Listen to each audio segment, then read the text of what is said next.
Tikman nga natin itong laman. Ito yung masarap. Wow na wow. Matamis. May dalawa na tayong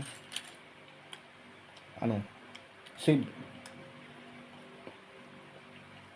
Mamaya ipupunla natin to.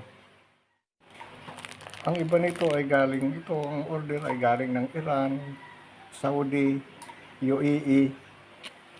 Iba-ibang varieties, pero ito na yung kuha natin sa Lazada. Fruits Dates Black.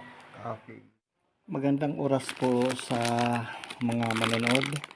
Ang ating ngayon may share ay itong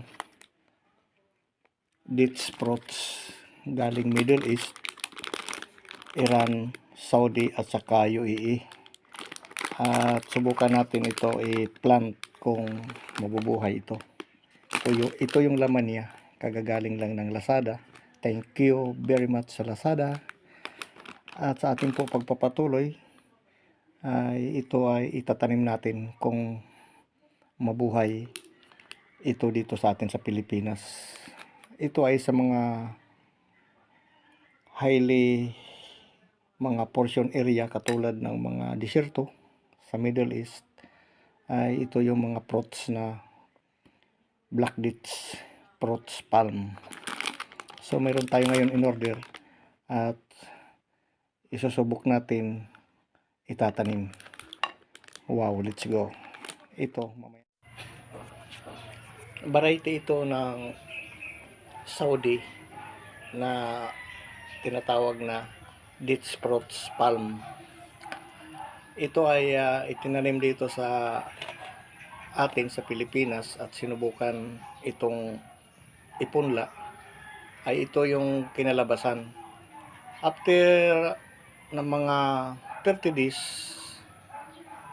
ito ay yun ang roots niya, 1 inch kalahati. Wala pa siyang yung dahon. Mauna yung roots o yung ugat bago yung dahon. At sa atin ngayon pag-discovery, itong sinubukan natin itong itanim na bottles ay nabuhay. Sa Middle East, itong galing ng mga varieties ay mainit doon, yung highly talaga siya yung kanyang init, disyerto. Pero dito sa Pilipinas, mas lalo maganda at tutubo. At sinubukan natin, maganda yung kanyang growth sa kanyang pagtubo na itong seedlings na Middle East. Ito yung isa at hindi pa masyado siyang tumataas. Ayan. Iyon, okay na. Pareha sila tinanim pero depende sa soil or lupa na siguro pagtutubuan niya.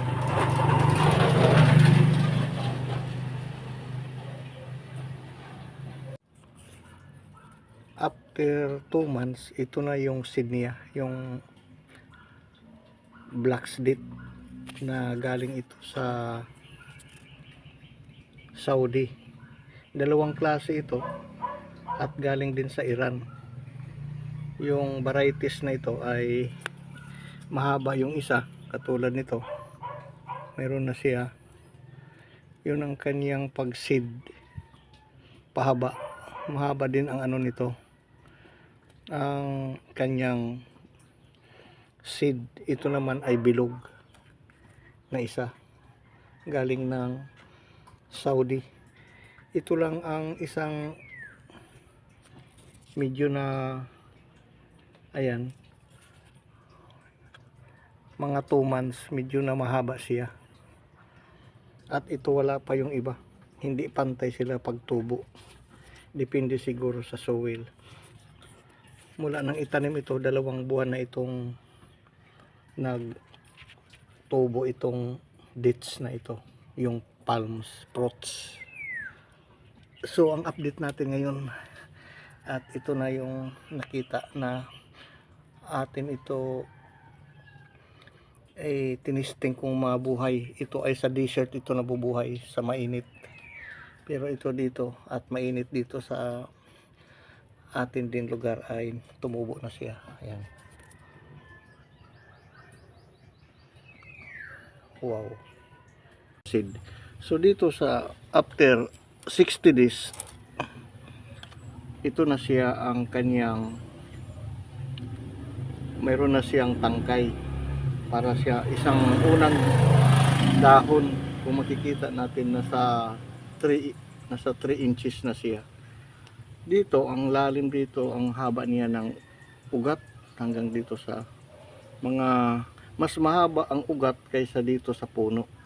Ayan, kung bubuksan natin hanggang dito sa dulo, dito siya, dito mga ano sa 4 or 5 inches. Ito 3 inches lang yung ano niya, ang kanyang haba sa pagtubo. Kung makikita natin,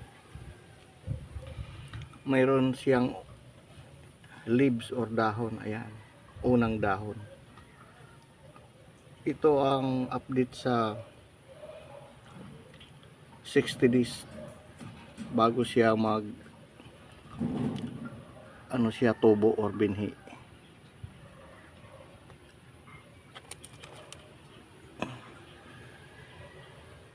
Dito tayo ngayon sa itong Saudi variety na dates, black dates. Ay ito na yung kanyang pagtubo, nasa magsisibin na. Ayan, isa lang yung dahon niya, 2 buwan kalahati na ito.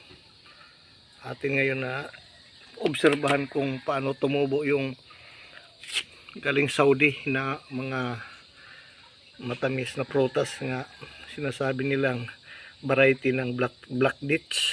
Ayan, isa lang spare niya ng dahon, 2 months kalahati. December ito tinanim, January, February, March na ngayon, magma-March na.